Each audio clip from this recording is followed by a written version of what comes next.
Fossiles et datation relative. Dans cette séquence, nous allons définir ce qu'est un fossile et la façon dont il peut se former.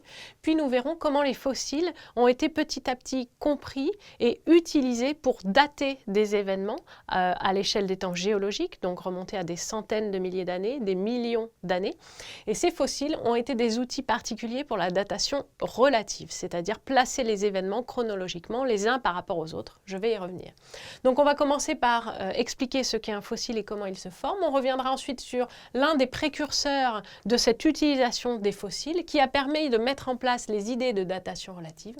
Puis nous verrons comment aujourd'hui on utilise de façon généralisée les fossiles, en particulier les fossiles qu'on appelle stratigraphiques, et nous verrons par quelle méthode on les utilise pour dater des événements. Alors, un fossile, par définition, c'est un reste ou une trace d'un être vivant qui a vécu, ça peut être il y a très longtemps, et qui a laissé une trace de son passage. Si ce sont des restes, ça peut être des dents, ça peut être des os, ça peut être des coquilles, ça peut être des restes de feuilles éventuellement, mais le plus souvent, ces restes sont minéralisés. Les êtres vivants sont caractérisés par leur contenu en matière organique et à leur mort, ils peuvent, dans des conditions de conservation particulières, se fossiliser. Ces conditions de conservation, c'est par exemple d'être à l'abri du dioxygène, donc il faut que les restes soient enfouis par exemple en profondeur, car le dioxygène présent dans l'atmosphère viendrait oxyder et détruire les tissus, même les plus résistants, les os, les dents, etc. Lorsque les conditions de fossilisation sont réunies, eh bien, les restes de ces êtres vivants vont se minéraliser, c'est-à-dire que petit à petit, la matière organique va être remplacée par des molécules minérales, mais cela va quand même laisser une trace. Par exemple, on peut retrouver dans certaines roches des traces de coquilles, ou on peut retrouver des traces de fougères, de végétaux, etc. Les fossiles sont donc des traces des êtres vivants du passé. L'utilisation des fossiles n'est pas très ancienne. C'est William Smith, au cours du XVIIIe siècle, à peu près à la moitié du XVIIIe siècle, qui a fait des observations en Angleterre et qui a remarqué déjà que pour une strate, c'est-à-dire une couche de roche donnée, il y avait eu un assemblage, une collection particulière de fossiles. Et il a aussi remarqué que si on observait différentes strates à un endroit et puis à un autre endroit, eh bien on allait retrouver les mêmes enchaînements verticaux d'assemblage de fossiles. Alors au départ, il n'y a pas eu d'interprétation très précise de cette découverte, surtout parce qu'on considérait à l'époque que les espèces avaient été créées telles quelles et qu'elles étaient fixes et n'évoluaient pas au cours du temps. En revanche, avec les travaux de Darwin, Charles Darwin au cours du XIXe siècle, s'est petit à petit imposé l'idée d'évolution des êtres vivants et des espèces au cours du temps.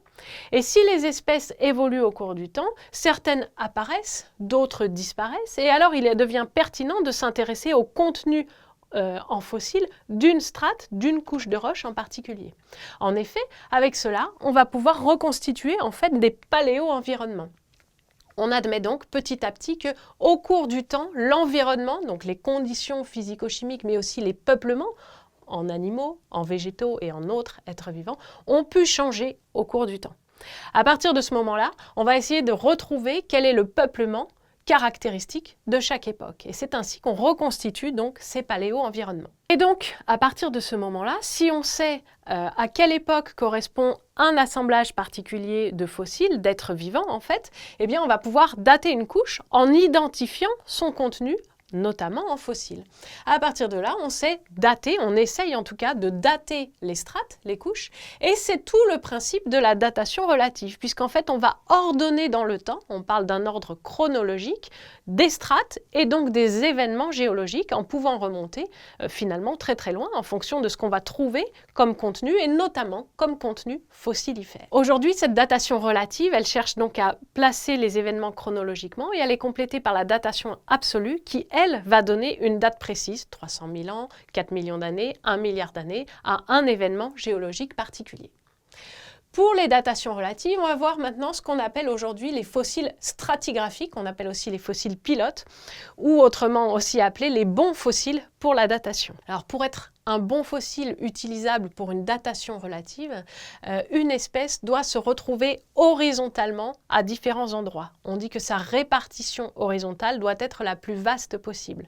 En effet, plus on va le trouver en un nombre de lieux différents, plus il sera fiable, plus il sera un indicateur d'une époque particulière.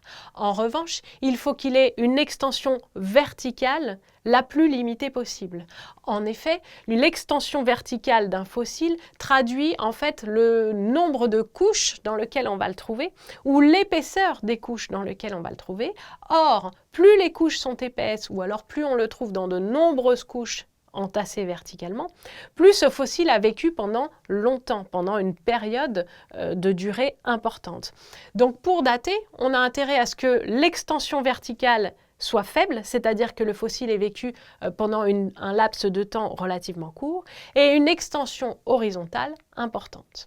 Sur ce schéma très simplifié, nous avons une application de ce principe de l'utilisation des bons fossiles stratigraphiques.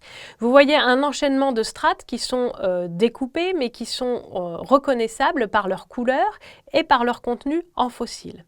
Le trilobite, par exemple, se trouve uniquement en un des lieux, puisque nous avons 3 lieux ici sur ce document. Donc on peut dire que son extension horizontale est relativement faible. Ce ne sera pas un bon fossile stratigraphique. Si on cherche le meilleur fossile pour dater relativement les événements ici, on s'aperçoit par exemple que le gastropode se trouve dans 4 couches de 4 couleurs différentes sur le site qui est à gauche du schéma, et puis sur 2 couches dans le site qui est à droite du schéma. C'est donc pas forcément le meilleur fossile. Si on les compare tous, finalement, on se rend compte que celui qui a l'extension horizontale la plus importante, mais l'extension verticale la plus restreinte, c'est le fossile d'ammonite. Il n'est caractéristique que de la couche la plus orange, la couleur ocre, couleur brique. Et donc, si on trouve cette ammonite, on saura qu'on est dans la couche de couleur brique et on va pouvoir donc dater cette couche par rapport à d'autres événements géologiques. Ici, le meilleur fossile stratigraphique est donc l'ammonite par rapport aux 5 autres fossiles qui sont présentés, dont l'extension horizontale est moins importante ou l'extension verticale plus importante. Un bon fossile stratigraphique, ce sont aussi les foraminifères qui ont permis notamment d'étudier la crise Crétacé-Tertiaire, c'est-à-dire la transition brutale entre la période du Crétacé et la période tertiaire, plus actuelle. Ces foraminifères qui se répartissent en différents groupes, notamment les globigérinidés et les globotrincanidés, ont permis, parce qu'ils sont de bons fossiles stratigraphiques, donc justement une extension verticale limitée et horizontale importante, ils ont permis d'étudier un certain nombre d'événements, notamment ces événements de la crise Crétacé-Tertiaire il y a environ 65 à 66 millions d'années. Maintenant, nous allons passer à un autre aspect de cette datation relative. Nous allons parler de la méthode des assemblages de fossiles. On a vu précédemment quelles étaient les caractéristiques importantes pour la datation des fossiles stratigraphiques.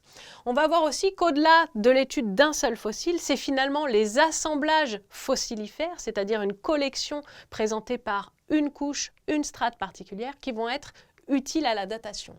Et pour ça, on va faire l'analogie en fait avec la datation d'un événement qu'on pourrait dire actuel. On va essayer de dater le document que je vous propose ici, qui est une photo de famille. Sur cette photo, on voit 4 générations, de l'arrière-grand-père à l'enfant qui est ici dans les bras donc, de ses aïeux. Eh bien, si on essaye de savoir quand a été prise cette photo, on retrouve, imaginons cette photo de famille, on essaye de la dater. Eh bien, on va procéder par recoupement. Ici, j'ai représenté une échelle de temps et j'ai essayé de replacer la durée de vie, en fait, de chacun des individus qu'on voit sur le cliché. L'arrière-grand-père est né au début du XXe siècle et il est mort au début du XXIe siècle. J'ai représenté sa durée de vie ici en bleu. J'ai fait de même pour les 3 autres personnages sur cette photo. Et en fait, je vais me rendre compte que la seule période à laquelle a pu être prise cette photo, c'est la période à laquelle les 4 individus étaient vivants. Et si je prends ici leur date de naissance et de décès, je me rends compte que cette photo ne peut avoir été prise qu'au tout début du XXe siècle, au début des années 2000. Avant, le fils n'était pas né. Après, l'arrière-grand-père était déjà décédé. Eh bien, on procède exactement de la même façon avec des assemblages de fossiles. On essaie de dater leur apparition et leur disparition. Bien sûr, c'est beaucoup moins facile et beaucoup moins précis que sur un cliché récent du XXIe siècle, mais en datant l'apparition et la disparition d'un très grand nombre de fossiles, Par recoupement, on va réussir ensuite à dater des strates par leur contenu et plus précisément par leur collection de fossiles. Au bilan, depuis le XVIIIe siècle, on utilise les fossiles et plus particulièrement les assemblages de fossiles pour dater des roches. Plus précisément, dater des couches de roches qu'on appelle des strates. Cette datation consiste à reclasser les événements dans un ordre précis, un ordre chronologique. On appelle ça la datation relative. Aujourd'hui, les fossiles sont utilisés pour dater, mais on peut aussi dater un fossile parce qu'il appartient à telle ou telle strate. Donc on utilise aussi la datation relative pour dater des restes ou des traces d'êtres vivants que l'on trouve. Cette datation relative, elle est complémentaire de la datation absolue qui cherchera par des méthodes physico-chimiques à donner une date précise à une roche ou à un événement. Et pour finir, la datation relative fait très souvent appel au contenu fossilifère, mais nous verrons dans une autre séquence qu'il existe d'autres méthodes pour ordonner chronologiquement des événements les uns par rapport aux autres.